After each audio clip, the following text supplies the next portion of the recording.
Good day, this is Jove Aguas, and welcome to my lectures in philosophy. And for this lecture, I will be focusing on the philosophy of Immanuel Kant. So first, let's have a very short introduction on the background of Kant's philosophy. Kant was raised in the tradition of Leibnizian rationalism through its main interpreter, Christian Wolff. We know that Immanuel Kant is coming off from the philosophies of the rationalists and the empiricists. Early uh, in the earlier period of modern philosophy, there were two groups or two schools of thoughts in modern philosophy: the rationalists and the empiricists. The rationalists insist that the foundation of knowledge is reason, and the empiricists uh, propose that the foundation of knowledge is sense experience. So the rationalists, Descartes, Spinoza, Leibniz, and Malebranche, all insisted on this, on the power of reason to, the power of reason uh, to be the foundation of knowledge. Locke, Hobbes, Berkeley, and David Hume, on the other hand, insisted on sense experience. And Immanuel Kant is coming off from these traditions. And during his time, the accepted or the prevailing tradition was the rationalism of Leibniz through the main interpreter of this metaphysics or this rationalism, Christian Wolff. So this was the prevalent philosophy in Germany during Kant's time. Now, the first period of Kant's philosophical development was immersed in this system of rationalism, which he described as dogmatic rationalism, because its proponents failed to critically assess the powers of human reason before they embarked on their grand speculation. There were apparent contradictions in its interpretation as far as Kant is concerned of the physical science, and it's too much emphasis on the a priori elements of human knowledge, which is actually part of the very foundation of rationalism. It's faith or its confidence in the a priori forms of knowledge. Towards the end of that period, however, he began to question such rationalism, particularly its notion of the psychological basis of metaphysics. And it ended by losing all faith, Kant's faith, in the validity and value of metaphysical reasoning. So he encountered the writings of the empiricist David Hume, and we know that David Hume brought the empiricist tradition or the empiricist ideas to its extreme skeptical conclusion. However, for Kant, according to him, his reading of Hume's skepticism awakened him from his dogmatic slumber. So from the rationalism, of course, through the philosophy of Leibniz, he encountered the empiricism of David Hume, kind of empiricism that somehow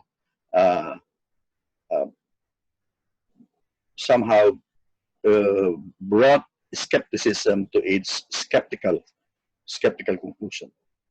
So the conclusions which Hume had reached in his analysis of the principle of causality. Remember that Hume was very critical of the rationalist conception of substance and causality. Okay? These have awakened Kant from his dogmatic slumber, And it made him realize the necessity of reviewing or criticizing all human experience for the sake of restoring the physical sciences to a degree of certitude which they rightly claim. Of course, it was not uh, Kant was not the first to sort of restore this degree of certitude for the sciences, because we have already encountered uh, Descartes and even John Locke, all trying to uh, come up or develop philosophy and science on solid foundation or certitude. So Kant embark on this kind of criticizing human experience or human knowledge.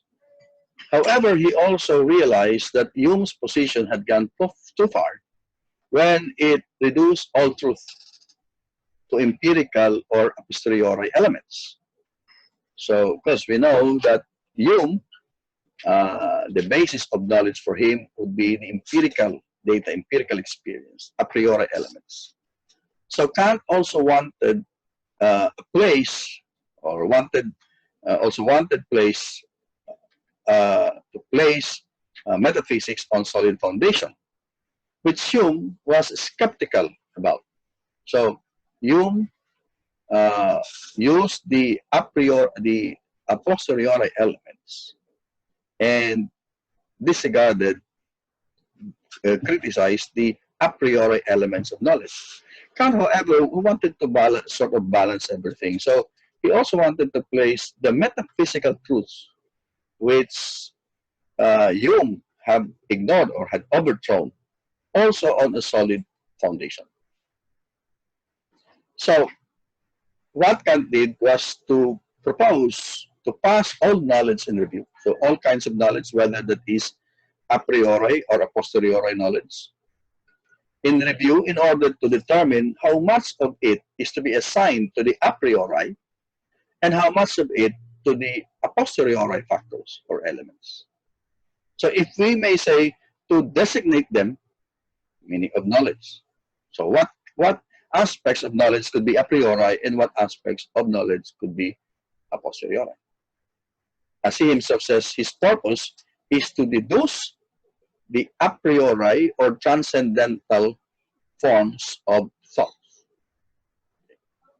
So, therefore, his philosophy is essentially a critique or a criticism, because it is an examination of knowledge. But it's also transcendental because its purpose in examining knowledge is to determine the a priori or transcendental forms of knowledge. So, the business of philosophy is to answer the question, what can I know? What ought I do? What may I hope for?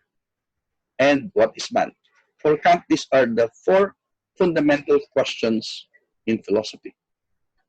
He considered, however, that the answer to the second and third depends on the answer to the first.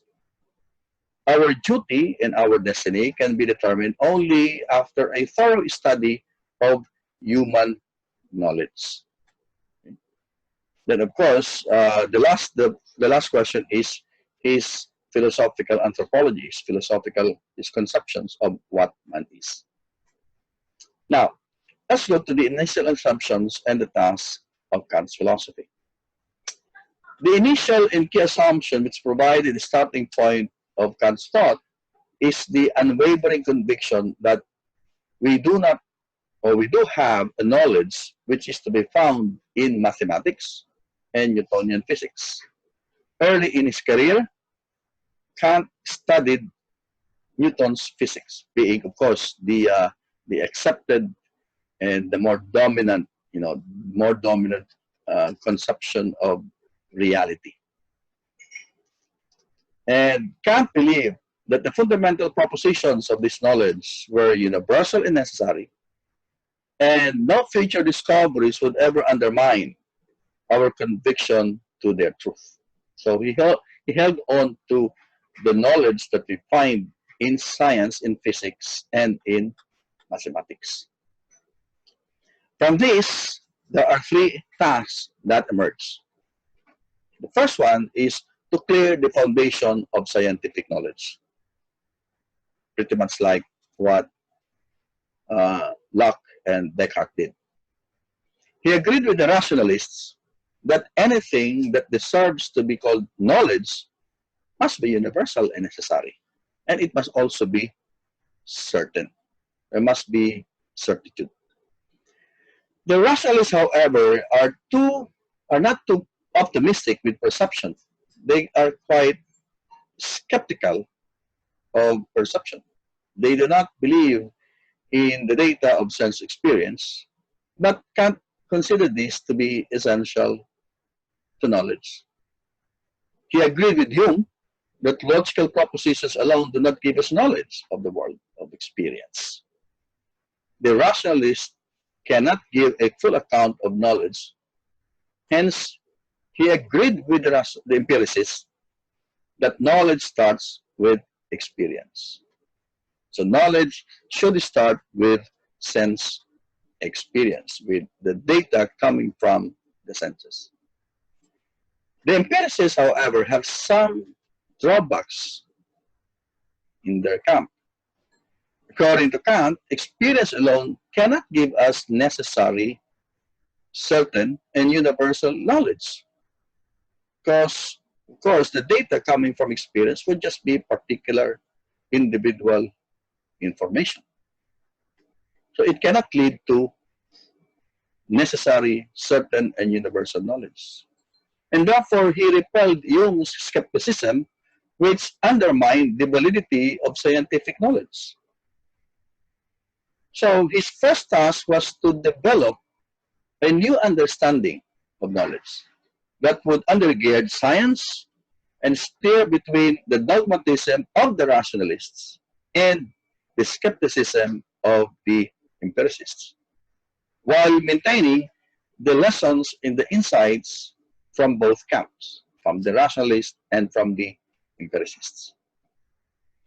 The second task is to resolve the tension between mechanistic science on the one hand and morality, religion, and human freedom on the other hand. Now, again, this task of integrating or somehow reconciling the mechanistic science or the physical science, started by Newton and company, and the morality, religion, and human will or human freedom based on the previous philosophies of these scholastics. It's a common task among the modern thinkers. They always want to, they recognize the advancement in mechanistic science, but they also want to respect the concepts of morality, of religion, and human freedom. So somehow there is always a tendency to come up with a synthesis or to come up with an integration, not necessarily a reconciliation, but to resolve the tension between these two schools of thought, so to speak. So the question is, where do we situate God in the world of particles in motion, as affirmed by these particles of motion, affirmed by the mechanistic science? And how do we arrive at values and moral norms in the face of scientific knowledge? So can science and religion or morality coexist? That's the question.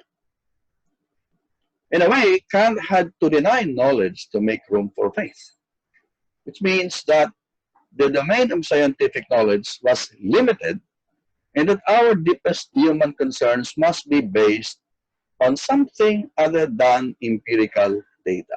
So there is empirical data, but at the same time, we have to make room for faith. Okay. Now, the third is to address the crisis of metaphysics. Now, what is this crisis of metaphysics that Kant is talking about? Traditional metaphysics and theology had proceeded on the assumption that reason could tell us about realities that transcend experience. Okay.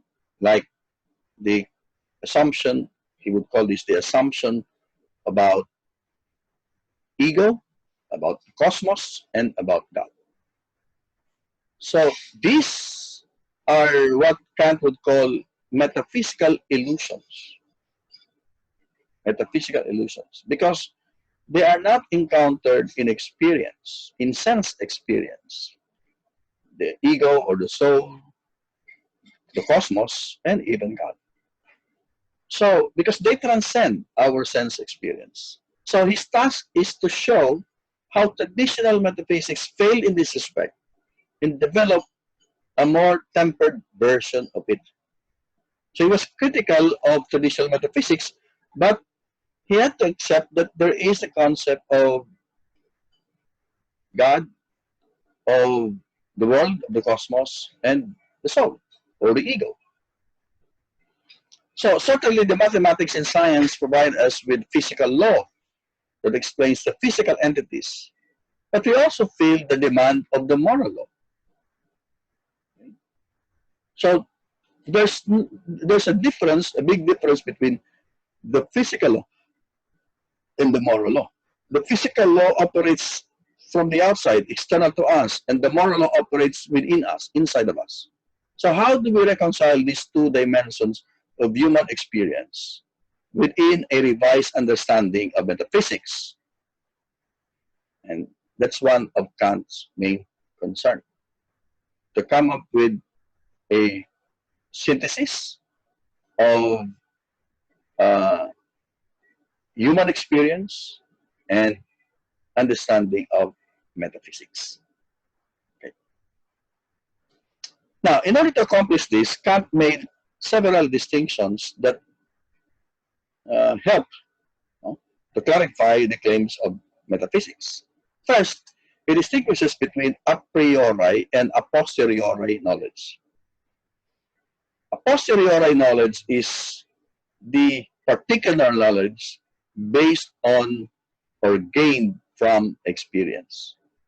And a priori knowledge is the necessary and universal knowledge acquired independent of experience.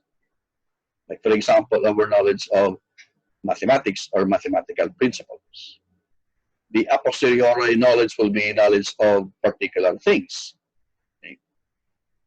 The knowledge that the sun, for example, is shining brightly is a posteriori because it is based on our observation, based on our experience. While knowledge that a triangle has three sides and three angles is a priori because it's not based on experience. It is independent on our experience. Another distinction that he made is between analytic judgment and synthetic judgment. In an analytic judgment, the concept in the predicate is contained in the concept of the subject, meaning the predicate is already contained in the subject. So, for example, when you say a bachelor is an unmarried man, the concept of unmarried man is contained in the concept of bachelor. The subject and the predicate can in fact be interchanged because of its definitional character. You can say an unmarried man is a bachelor because the two are coextensive. Now, in synthetic judgment, the predicate contains information that is not contained in the subject, and therefore it adds something to the knowledge of the subject. So, for example, we say the bachelor is a professional. The predicate professional adds something to our knowledge about the subject. So it gives more information about the subject being the subject bachelor. So the synthetic judgment is informative rather than definitional. It adds more knowledge, meaning it can advance our knowledge of reality. Okay? Now, generally, a posteriori knowledge is associated with synthetic judgments, and a priori knowledge is associated with analytic judgment. This is based on the philosophy, of course, of Aristotle. So the Aristotelian associates synthetic judgment with a posteriori, and they associate analytic judgment with a priori. So, for example, the judgment all swans are white is synthetic, because whiteness is not part of our concept of a swan, and is added to the subject swan, because swan could be of different color. But it is also a posteriori because the knowledge of swans being all white can only be known through experience. Being all white can be known through experience. Now, Kant found this association of a priori with analytic judgment and a posteriori with synthetic judgment to be insufficient. He contends that analytic judgments of this kind do not advance knowledge at all, since they always remain within the concept of subject and predicate, and they make no advancement beyond the data of concepts.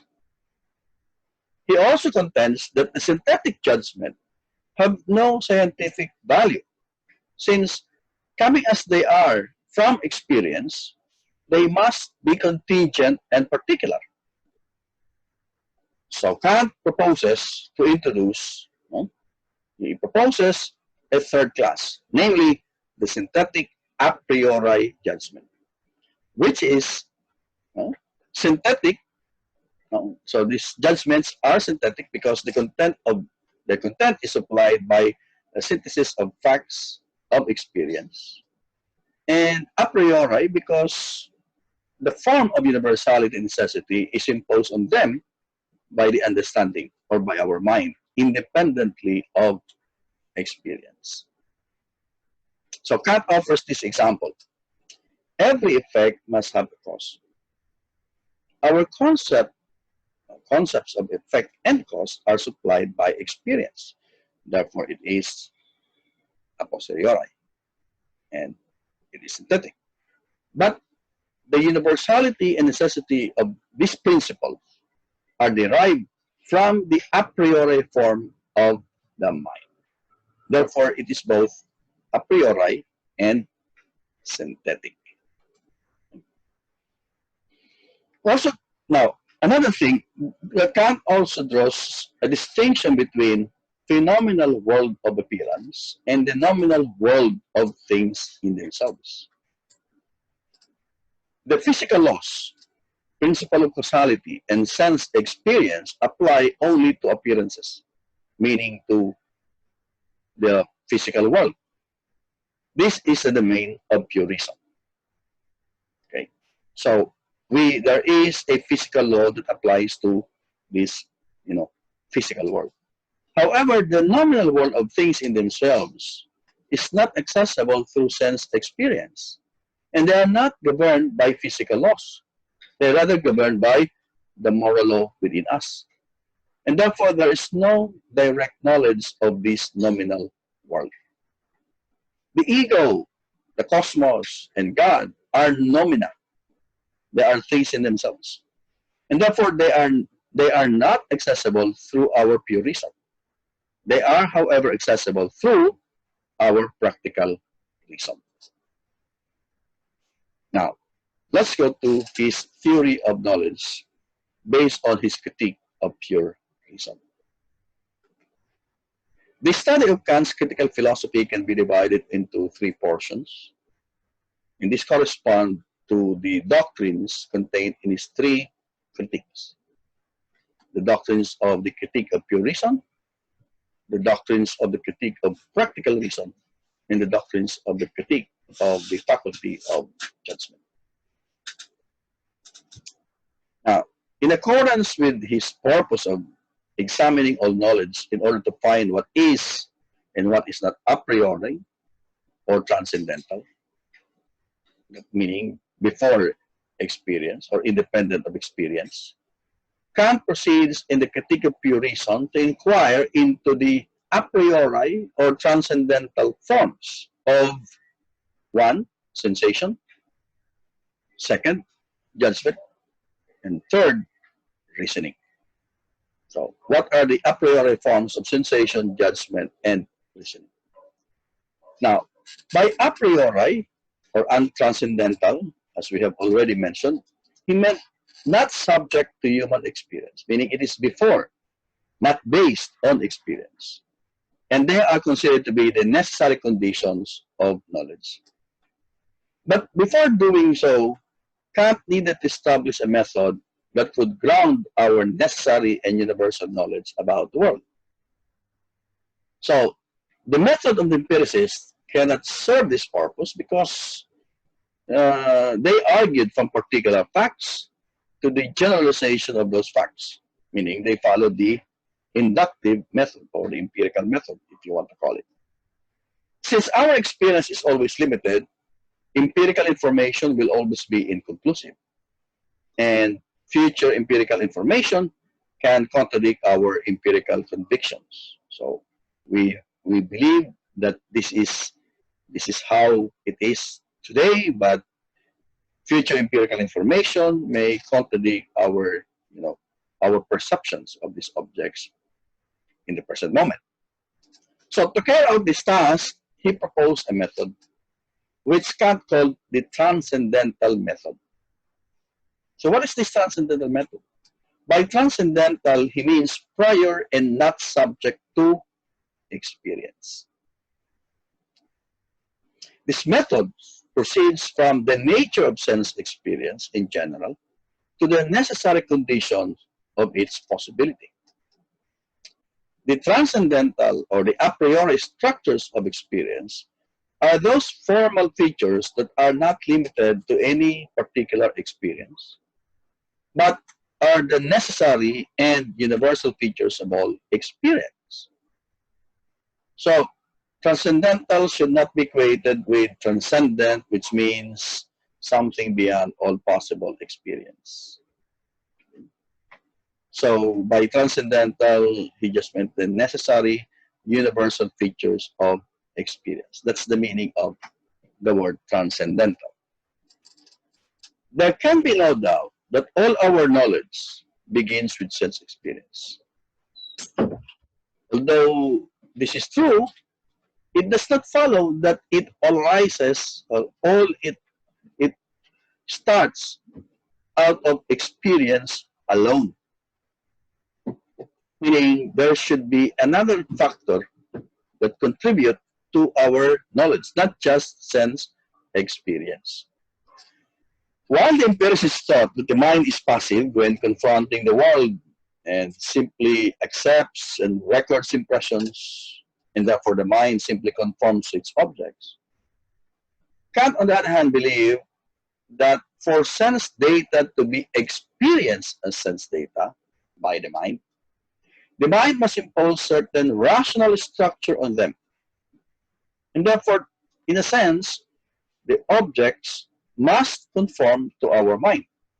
So we receive the information, we receive the impressions, but in order for them to be, to be experienced, to be known, these impressions must somehow conform to the structures of the mind. And these structures of the mind are what Kant would call the a priori. It is a priori because the structures are not based on sense experience. So Kant is not saying that the mind brings objective reality into existence out of nothing. That's not the point. But rather, that the way in which reality appears to us depends also on the contributions of the senses and the mind. So the senses receives and the mind interprets, okay, or processes. So the mind imposes its own form on the material experience, on the content coming from sense experience. And through this activity, we have objects to be known.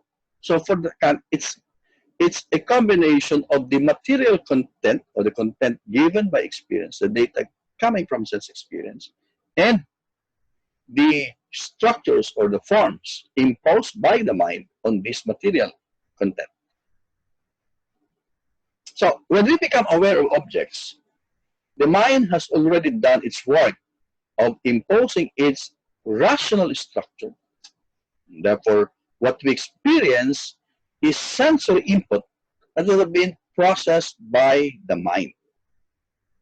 And Kant believed that our experience is a product of both what comes from the external world and the particular structure that mind imposes on it.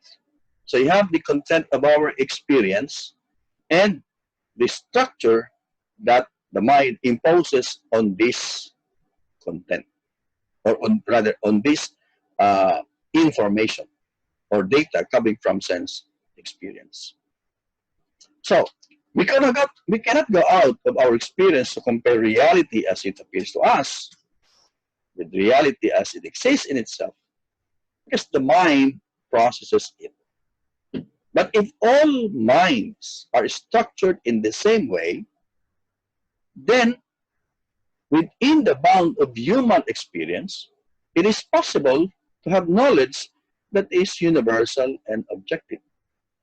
Because while the content of experience may vary, okay, depending, of course, on our perceptions, but the structures of the mind is something that is common to all.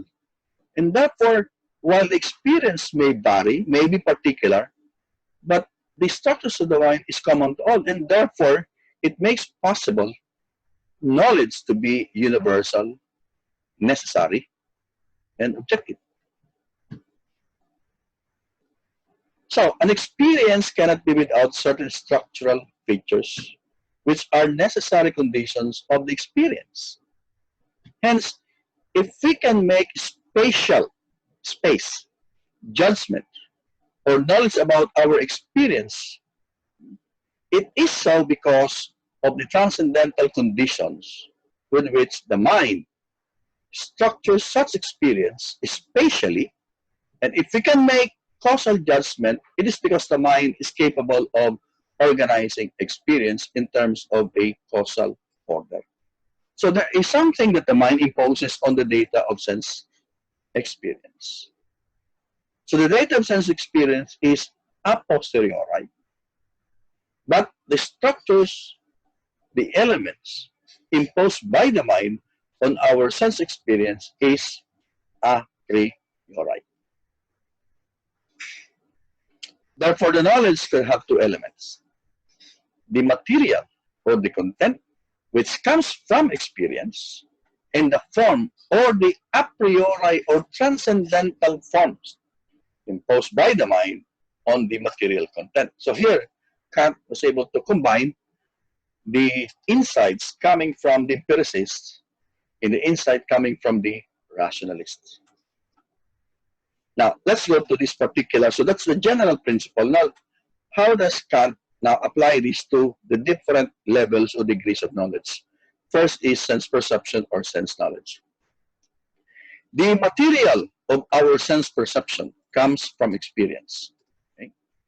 So the form, however, is not derived from the senses, because that's a priori, but it is imposed on the material or content by the mind, in order, of course, to render the material or content universal and necessary. The form is therefore a priori. It is independent of sense experience. Now, what are the transcendental forms or the transcendental conditions of all sense perception? According to Kant, they are time and space. So time and space is a transcendental condition, a priori forms that exist in our mind. Okay? And it is imposed on the data coming from the sense, from sense experience.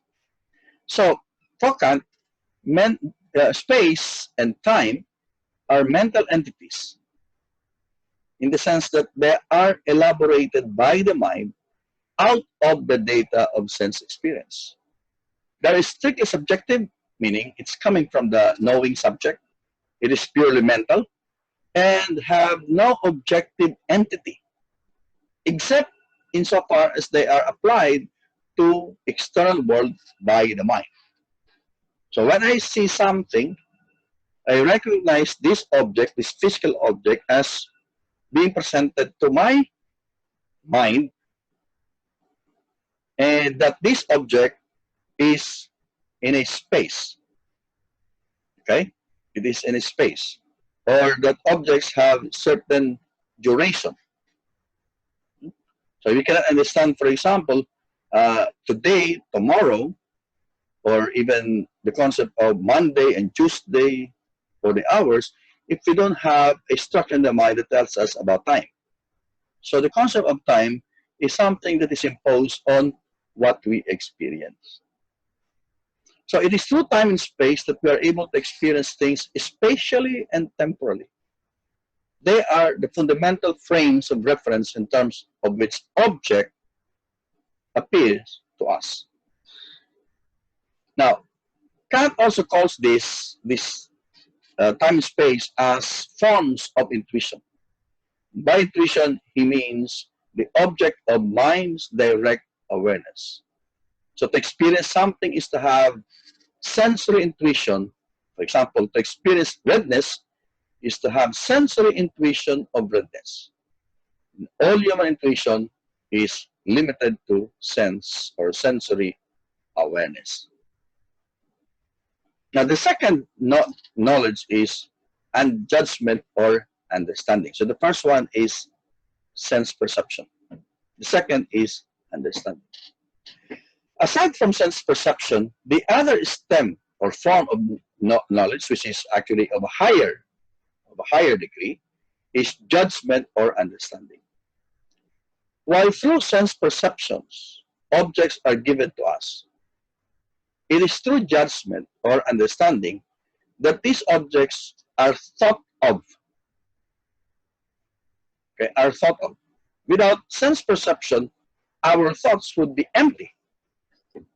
But without understanding or judgment, no object would be thought. Okay? No objects would be thought. So without sense perception, meaning without the data coming from the senses, our ideas, our thoughts will just be empty. It would be just nothing. But without understanding or judgment, no object would be thought. So we need judgment or understanding. Kant said, thoughts without contents are empty, and intuitions, meaning self-awareness, meaning sense perception, without concepts are blind. The understanding cannot intuit anything, and the senses cannot think anything. Therefore, only through their union, meaning the union of the contents and of the concepts, can knowledge arise. So it's a combination, again, of the a priori and a posteriori. Okay? Now, the content of judgment, or that which the understanding joins together in the act of judgment, are the sense intuitions. So the sense intuitions now are the combination of the material content and the a priori forms of time and space. So it becomes the product of our sense perception. Okay? So the content of judgment would now be the sense intuition, which takes place through the imposition of forms in space in data and time on the data of sensation. So it's like you have the data of sense experience, of sensation, combine that with the a priori forms of time and space. The result would be, the product of that would be sense intuition. So sense intuition now would now become the content, the material content of our judgment. Okay. So again, data of sensation, and then you have time and space. You combine the two, then you have the sense intuition. So the sense intuition now becomes the content of judgment. And of course, there should be another a priori form imposed by the mind on sense intuition. Okay. All right. So knowledge is more than sense data, of course, as we have shown. It takes the form of judgment or understanding that can be expressed in propositions. So it would like that the sense intuition would now act like the concepts. Like, for example, our concept of, in the example that we used, concept of bachelor and unmarried. Okay? Or swan and white. Okay? So that would be uh, the data coming from the senses. Okay? But they have to be joined together and be expressed in proposition. So the perception of a flame and the illumination of the room and the sensation of burning and touching a flame are different from knowing that a flame illumines the room or that touching the flame can cause burning. So the connection between the sensation of burning and touching the flame, okay, is expressed in a judgment, in a proposition. So consider the example we use. Bachelor is unmarried. So that is the conception of, or the perception of the bachelor uh, and the unmarried is an unmarried man. Okay, and knowledge is the result of the combination of these two concepts. Right. So the two experiences, like experience of seeing bachelor and unmarried, or bachelor and professional, or the experience of flame and illumination, or touching and burning, should be connected in thought in a certain way to produce knowledge. So they are connected, they are related, they are combined to produce knowledge. But understanding actively organizes experience by means of pure concepts or categories of understanding. Now, these pure concepts or categories of the mind are a priori and they are not derived from experience. Meaning, now you have the data of sense experience, meaning the sense intuition, okay, the concepts. But they should be combined by combined with the categories of understanding. These categories of understanding is now the a priori forms of the understanding. So you have, so again, let's go back.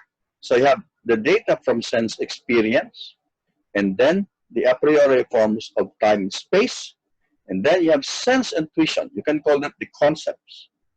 But the concepts will not produce, or the sense data, or the concepts based on our sense data will not produce knowledge. They have to combine with another sense intuition or another conception. But in order for us to combine these two, because these are not the data of our understanding, there must be pure concepts or categories of understanding in order for us to connect the two. So these categories of the mind, according to Kant, are a priori. They are now the transcendental forms of our understanding. And they are not derived from experience, because it is something that is imposed by the mind to the sense intuition. Now, Kant deduced 12 a priori concepts or categories that constitute the general nature by which the mind structures experience. So these are the categories imposed by the mind on the data of sense experience from our sense perception. So let's just enumerate them. Quantity, and there are three kinds. You have unity, plurality, and totality. Then quality. There's the three mentioned: reality, negation, and limitation. Then the category of relation, substance, causality, and community or reciprocation. And the last set of categories: modality, possibility, impossibility, existence, non-existence, and necessity, contingency. So, although Kant took the cue from Aristotle about the categories, because Aristotle talked also of the categories of being, but the categories of Kant is different from the categories of Aristotle. The difference is fundamental, and the difference in nature, purpose, and functions in effect, because the categories of Aristotle, the accidents, substance and accidents, are different, very much different to the categories that we have mentioned, according to Kant. For Kant, The function of the categories is to confer universality and necessity on our judgment. Okay? Universality. In the same way that time and space confer universality to the data of sense experience. They serve, moreover, to bring diverse sense intuitions, meaning coming from perception, under some degree of unity. But they do not extend our knowledge. It's just a manner of, you know, uh, putting the sense intuition or the concepts together. For Kant, we are still within the narrow circle of knowledge covered by sense experience. Space and time do not widen that circle. Neither do the categories. So let me just repeat. In sense perception, the transcendental forms are time and space, and in understanding, the transcendental forms are the categories. The knowledge which we acquire by the understanding or judgment is confined to the appearance of things and does not extend to the nominal reality. Meaning, our knowledge based on understanding is limited to the phenomenal reality. Okay? That is the limit of our pure reason. It, it does not extend to the nominal reality. And remember the distinction we made between the phenomenal world of appearance and the nominal world of the thing in itself or the things in themselves. So from these categories belong the concept of substance. And substance is not an empirical category acquired through sensation, not a metaphysical reality beneath the appearances. So he follows the empiricists in this regard, okay, by saying that it is not a metaphysical reality behind the appearances. Okay, although if you remember Locke, he said that's the metaphysical reality that serves as the as the center, okay, of the impressions. Okay, but here for Kant, it's not a metaphysical reality beneath appearances, but rather it is a logical category by means of which the mind picks out various groups or sensations or perceptions from the flow of experience and unifies them into a meaningful units that we identify as objects.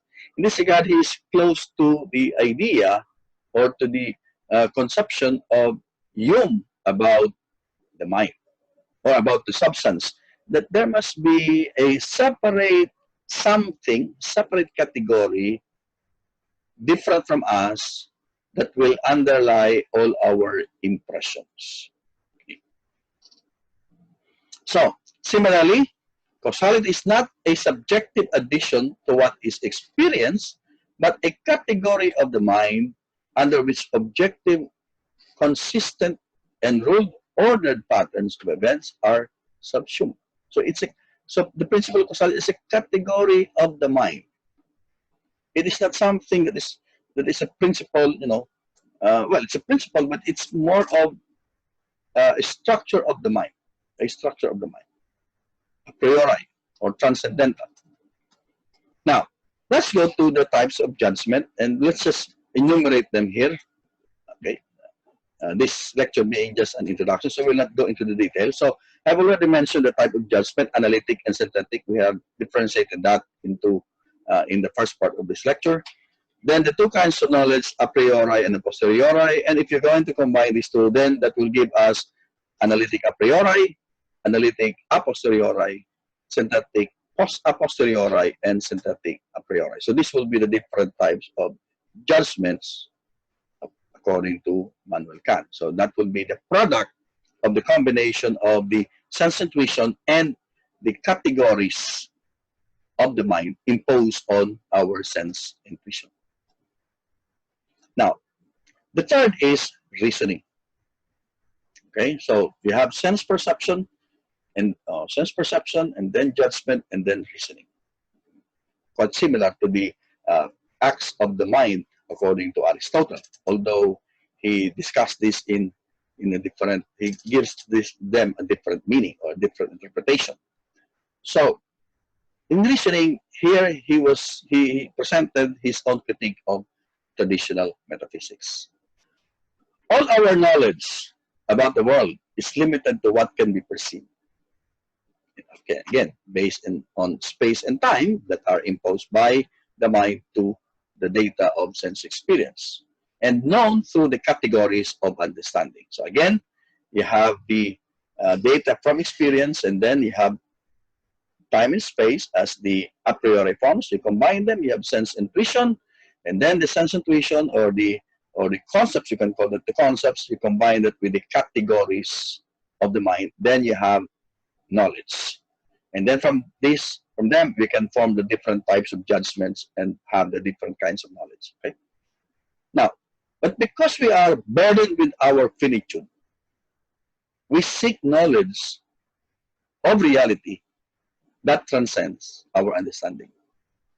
Okay? So, our knowledge is limited to in the dimension of time and space, in the physical world, but we always seek to know things that are sometimes beyond our understanding. Okay? We seek knowledge of reality that transcends understanding. These are what Kant would call transcendent illusion or transcendental illusions. Because why illusion? Because we cannot go beyond. We cannot, those that are beyond or transcend our understanding are already in the nominal world. We cannot go because there's a big abyss, big gap between the phenomenal and the nominal world. Now, for Kant, the only world that can make sense to us is the world of objects that appear within our experience. That's the phenomenal world. These are the things that appear to us, or the things as they appear to us. And this world is intelligible to us, and anything outside of it is unintelligible to us. They are beyond our pure reason. But we cannot help thinking about what is beyond or what is on the other side of the boundaries of sense and intelligibility. Yes, there are things in themselves or the phenomena. They are beyond, but we cannot help but think about them. But as I've said, there is a wide divide and unbreachable gap between the phenomenal and the nominal world. And the categories of the mind, like substance and causality, cannot be applied to those that are in the nominal world. So our concept of substance applies only to this world, to the phenomenal world. The principle of causality applies only to this phenomenal world. They do not apply to the nominal world or to the things in themselves. But we want to apply this notion of substance and causality to those things in themselves. That's why Kant called them illusions. So traditional metaphysics has always attempted to go beyond the limits of reason and apply the categories of the mind, like substance and causality, to the noumena. And that is an illusion, a transcendent illusion. The faculty of pure reasoning produces its own concepts, which refer to what transcends any possible experience.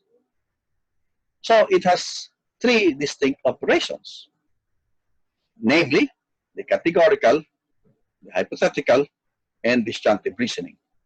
And to this corresponds the three ideas.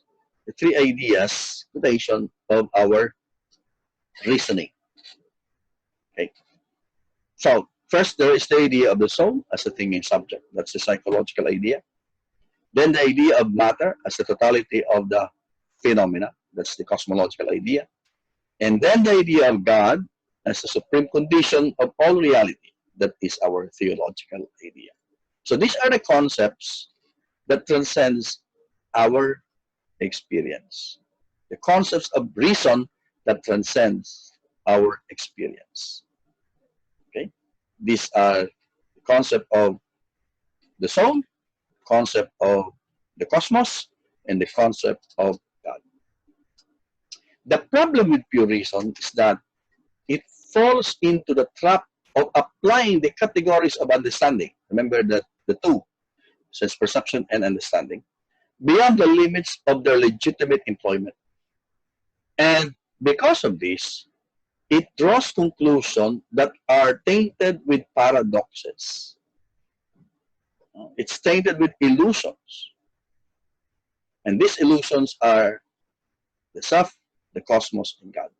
So these ideas of pure reasoning are simply illusions because we cannot apply the categories of the mind, the categories of understanding to them because these ideas are beyond or transcend our experience. But just the same, pure reason wanted to explain that. So it falls into the trap of applying the uh, categories of understanding beyond its limit. So for Kant, the course of reasoning of the psychologist, of course, pertaining to the idea of the soul, teaches substantiality, immateriality, and immortality of the human soul. And this, according to Kant, is fallacious. Why? Because it starts with a false supposition that we can have intuitive knowledge of the soul, that we can have an experience of the soul as a substantial subject of conscious states. But as Kant already said, that is beyond our sense experience. While we can and do know our conscious states, we cannot know the subject of them. This kind of psychology, according to Kant, makes a wrong start with its contradictions and does not conclusively establish the immortality of the soul.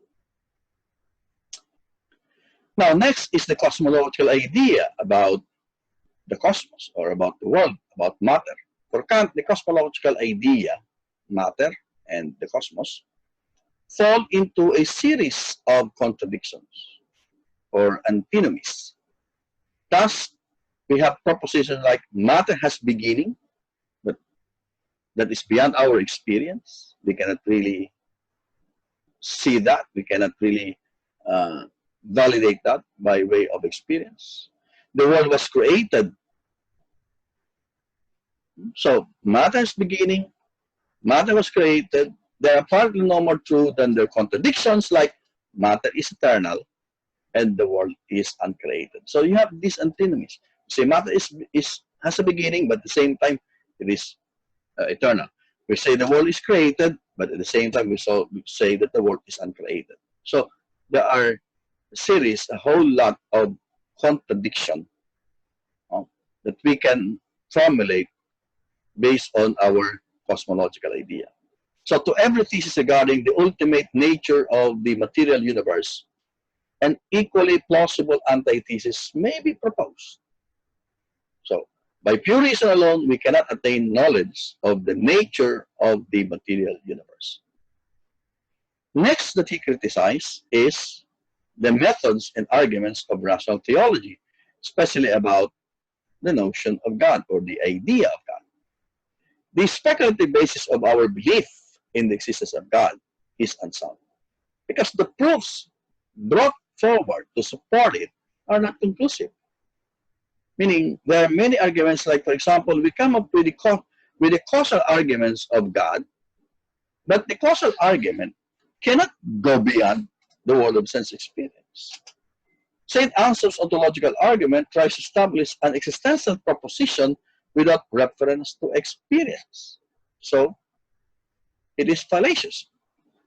Okay? So, these arguments for God's existence, especially the ontological and the cosmological arguments, are not valid because they cannot be valid in the world of sense experience. So the argument from design also, while it may prove the existence of an intelligent designer, cannot establish the existence of a supreme being. So all these arguments, the ontological argument, the causal argument, and the teleological argument, the argument from design, for Kant, they all fall short of their uh, objective or of their aim. Of course, God does not deny the existence of God. Neither does he deny the immortality of the soul or the ultimate reality of matter. His aim, however, is to show that the three ideas, okay, in other words, the speculative reasoning concerning the soul and the universe and God, they do not add to our knowledge. These ideas are beyond our understanding. They are beyond the domain of pure reason. So, if they are beyond our pure reason, for Kant, they still serve a purpose. They are not really non-existent or they are not totally useless because for Kant, they serve as regulative ideas and they play a positive role in our thinking. Even though we cannot know them as objects of experience, they help us think about our experience. They are useful in regulating our thoughts. They serve as goals or ideals of reason, but not its objects or objects of its understanding. So, through the idea of the self, we strive to bring together mental phenomena such like desires, emotions, and images into a unified scheme as if there were a permanent and substantial subject behind them. Through the idea of a cosmos, although we experience it as the finite collection of objects, we think of the world as if it were composed of a totality of objects. And the notion of God enables us to think as if there is a single intelligent designer and cause of everything. So for Kant, these are all regulative ideas. These ideas are not the basis of metaphysical knowledge, but rather they are regulative concepts that provide points of reference beyond all possible experience that help to order and make sense out of what occurs in or within experience.